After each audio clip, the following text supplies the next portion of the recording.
Dear students, today we are going to start the new topic in our physical chemistry related to electrochemistry 1, that is unit 1. But before that, we will just recap some terms which we have seen in the previous video. Like C. C is equals to 1 by R. R तो आपको पता है, it is resistance. What is C? It is electrical conductance, or in simple words you can say as conductance. Okay. Then comes the new relation, that is R. It is actually the experimental verification of this relation between the resistance and conductor's length and its area of cross section, about which we have discussed in last class. Okay जैसे resistance है वो length of wire या length of जो conductor है उसके directly proportional होता है, और उसके इन्वर्सली प्रोपोर्शनल होता है ए से, ए यानी कि एरिया ऑफ क्रॉस सेक्शन. अगर हम ये प्रोपोर्शनलिटी साइन हटा देते हैं we will get a proportionality constant rho. इसको हमने क्या नाम दिया है रो को? Rho is called as resistivity. Rho is called as specific resistivity.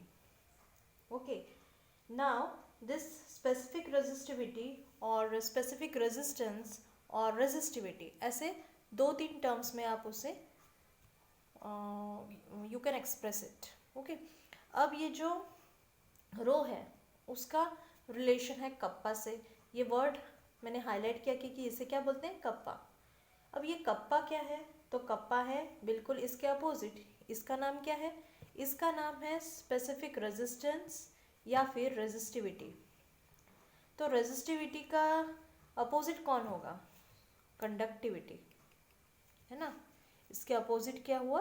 Conductivity.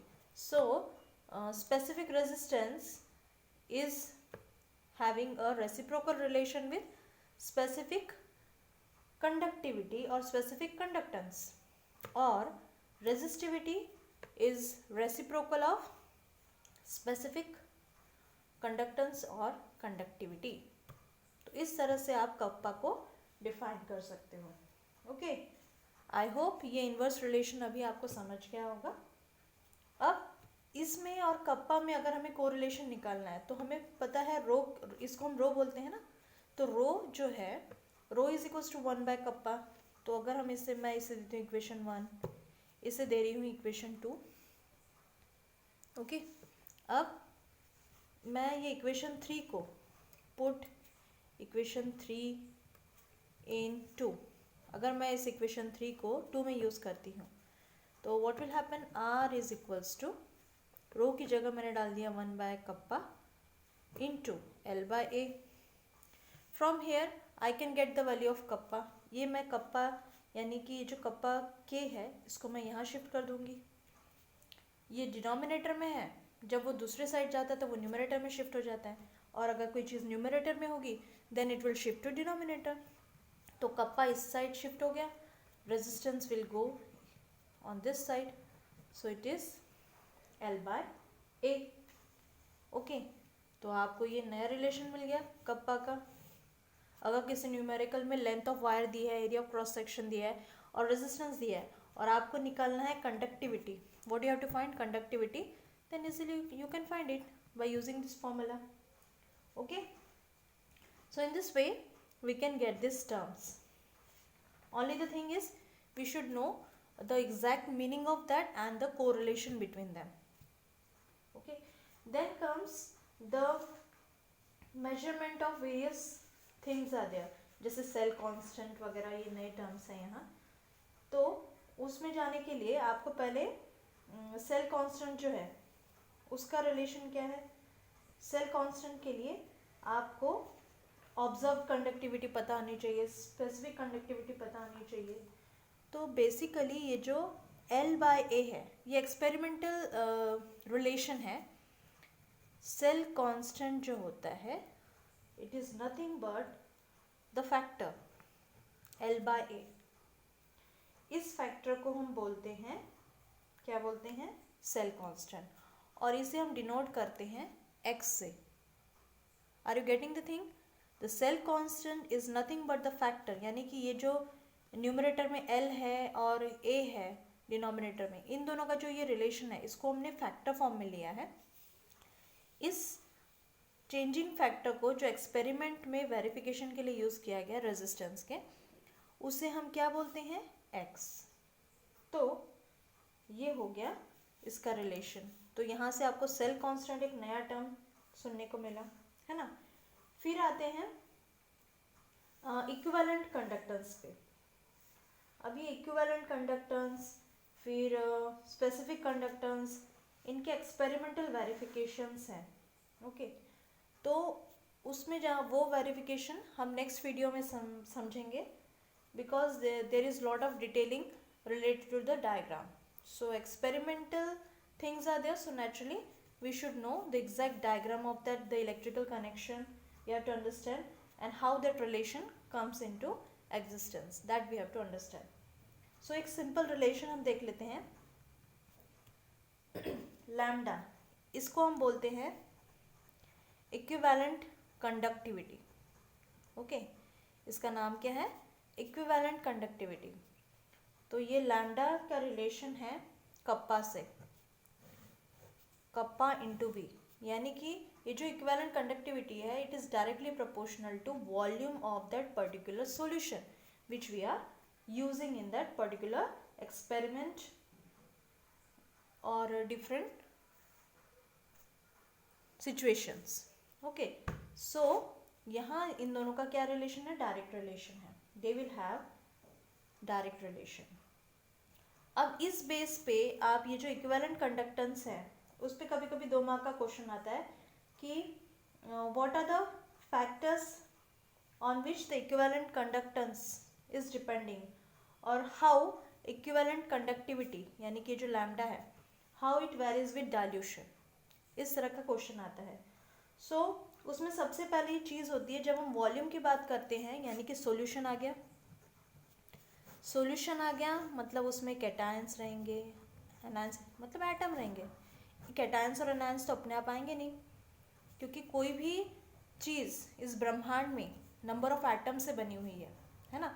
फिर मॉलिक्यूल बनेगा, फिर एलिमेंट बनेगा, फिर कंपाउंड बनेगा, this is the process. But the basic thing that is required for any thing to be prepared is an atom. So it is the fundamental thing which is, or the basic thing which creates any big thing.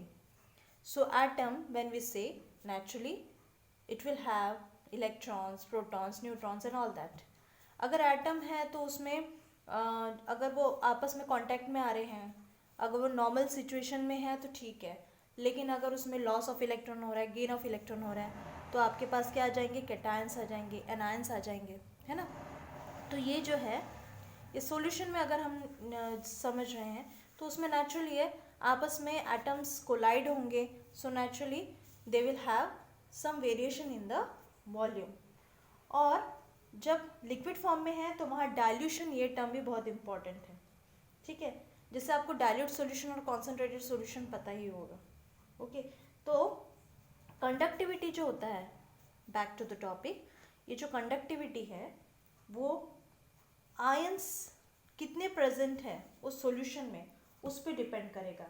Okay, larger the number of ions, okay listen carefully, larger the number of ions greater will be conductivity. So naturally ये जो volume है, जितने ज़्यादा ions रहेंगे, larger the ions more will be conductivity, मतलब ये जो conductivity भी क्या रहेगी, ज़्यादा रहेगी। मतलब ये क्या हो गया, डायरेक्टली प्रोपोर्शनल। ओके, अब अगर आप डाइल्यूशन करोगे तो ज़्यादा आयंस फॉर्म होंगे। डाइल्यूशन मतलब उस लिक्विड, अगर वो कॉन्सेंट्रेटेड है तो उसमें ज़्यादा पर्टिकुलर सॉल्यूशन रहेगा। जैसे HCl कॉन्सेंट्रेटेड मतलब उसमें HCl की क्वांटिटी ज़्यादा रहेगी और वाटर की क्वांटिटी कम। लेकिन अगर आप उसे डाइल्यूट करोगे तो वाटर की क्वांटिटी बढ़ जाएगी, वाटर की क्वांटिटी क्या होगी, बढ़ जाएगी, और HCl की क्वांटिटी कम होगी। ऐसी कंडीशन में आयन फॉर्मेशन ज़्यादा होंगे, यानी कि डाइल्यूशन, जो डाइल्यूशन प्रोसेस है, यानी कि जो आयंस हैं they are more in number. So naturally ऐसे सिचुएशन में कंडक्टिविटी भी बढ़ती है। ओके, सेकेंड जो फैक्टर है, या सेकेंड जो वेरिएशन फैक्टर है जिस पे स्पेसिफिक कंडक्टेंस यानी कि ये जो लैम्डा डिपेंड है वो है कि specific conductance of an electrolyte drops या decreases with dilution since the number of current carrying particles और the ions present in the solution decreases. बात वही है कि ये कंडक्टिविटी बढ़ेगी जब आयंस बढ़ेंगे, और जब ये आयंस की संख्या कम होगी, means if the number of ions present in the solution decreases और the dilution decreases, that time the value of conductivity also decreases. So one and the same thing, but they are explained in two different points. More, so more conductivity, more ions more conductivity, less ions less conductivity. तीसरी चीज जिस पर depend कर सकता है कि अगर specific conductance higher है तो that is compensated by increasing the value of V। अगर हमें इसकी वैल्यू बढ़ाना है, इस फॉर्मूले में ही देख लो, अगर मुझे कंडक्टिविटी की वैल्यू बढ़ाना है तो कप्पा की वैल्यू कम करनी पड़ेगी, यानी कि specific conductivity it has to be less. So naturally that time V's value will increase, यानी कि वॉल्यूम ऑफ सॉल्यूशन कैसा होना चाहिए, ज़्यादा होना चाहिए। If it increases then conductivity also increases, or equivalent conductance will increase। अगर डाइल्यूशन इन्फिनिटी पे है, मीन्स ये जो डाइल्यूशन है अगर वो इन्फिनाइट डाइल्यूशन है तो हम यहाँ लैम्डा इन्फिनिटी का साइन लगा देते हैं, ठीक है। इस इन्फिनिटी का मतलब यहाँ क्या है कि डाइल्यूशन कैसा है, इन्फिनाइट डाइल्यूशन है, means we are not knowing how much it is diluted, that at that time this conductance value यानी कि इक्विवेलेंट कंडक्टेंस की वैल्यू क्या हो जाएगी, constant, it will remain constant, मतलब इसमें कोई भी चेंजेस नहीं आएंगे। Okay, so this is all about the variation of specific and equivalent conductance with dilution. Specific conductance यानी कि कप्पा और लैम्डा यानी कि equivalent conductance. I hope you have understood this small terms and how to derive and how to make the relation between different terms. अगर आपको इनमें relation find करना आ गया तो you can easily write about that particular topic and very easily you can get the marks. I hope you have understood. Thank you and have a nice day. We will meet in next video. Thank you.